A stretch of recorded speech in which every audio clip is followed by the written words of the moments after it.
The government is on track to meet its fiscal deficit target of 3.2% to gross domestic product (GDP) next year, despite Moody's Investor Service expecting larger numbers.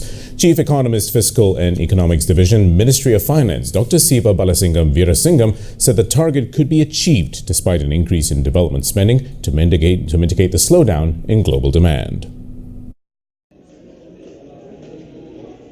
This year, the fiscal deficit target is 3.4%, while next year's current target is at 3.2%, wider than the previous target of 3%.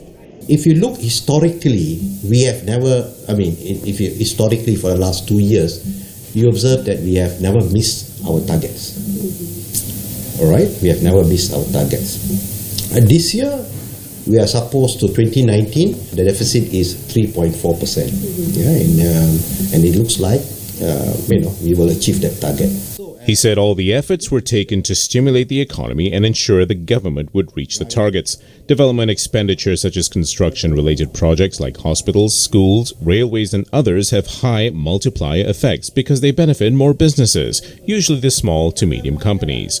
Commenting on the country's debts and liabilities, Sivabalasingam said the government would continue to reduce its debt-to-GDP ratio through the implementation of gradual fiscal consolidation.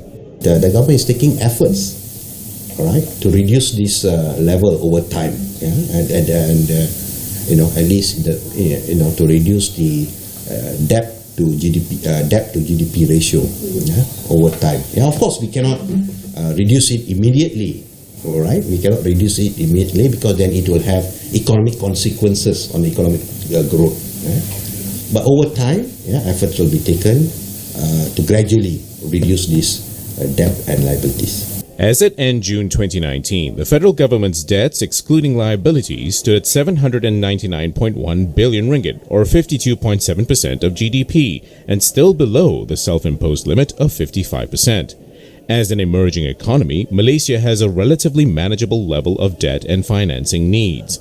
Going forward, Sivabalasingam said the government would be more coherent in executing its effective debt management to ensure the country's long-term debt sustainability.